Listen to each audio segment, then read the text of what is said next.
Friday o ngbosa ke tsamaela kae ke omile ke Friday ke batla go nwa jwala Utineo. Bafethu. Utineo. Usasazi izulu manje wena. Usasazi izulu manje wena. Noma indlela okungithuka leyo. Noma indlela okungithuka leyo usaqhubha zona lezi zinto zenzayo lezi. Indaba futhi sikhuluma ini engiyenzayo lana ini engiyenzayo la. Okay, sisinto ozoyenza la. Uzokhuluma nendoda yakho because ayikho happy ngawe. Indlela oyiphethe ngayo ukushintsha kwakho. So sizokhuluma lonto. Ubize lo hlelo lo ligama lale show silungisa umjolo. Ufuna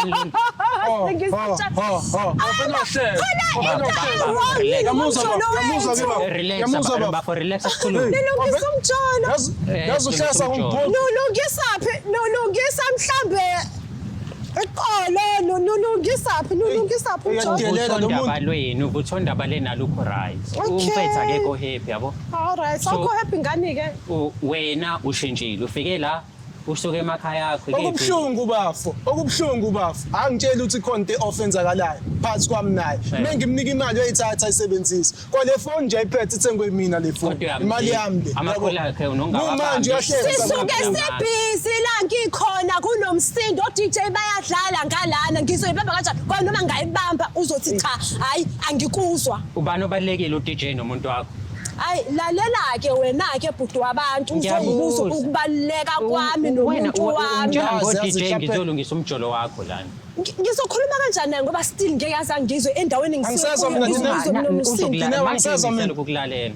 Ini inkinga base ngiyenza lento le angifundise yona bese yena mase ngithi okay fine abana njengoba ngithi osleyo bani bangilinde mangasi umntwana wena ngijwayela wena uzothi cha manje ngiyalalela umuntu wakho yini angakwanelisi ngayo ke ukuthi lento anginelisi ngayo ufuna ukwazi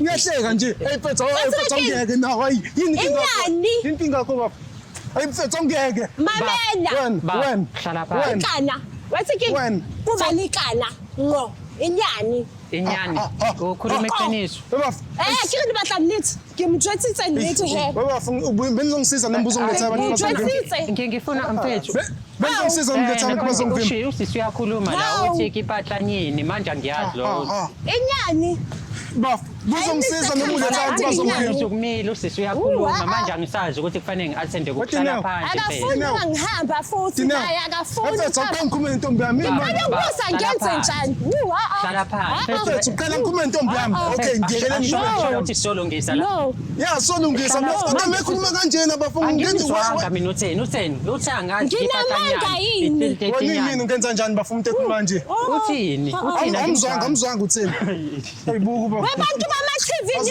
ngathi umtshela uyangihleka buka nawe uyahleka vele ngihambe straight okay ngiyaxolisa ngixohlale phansi shuthi mina kumele ehambe la because ngiyakubiza bafo abanguthemba ukuthi uzongilungisela ekugcineni wena usuhleka mina manje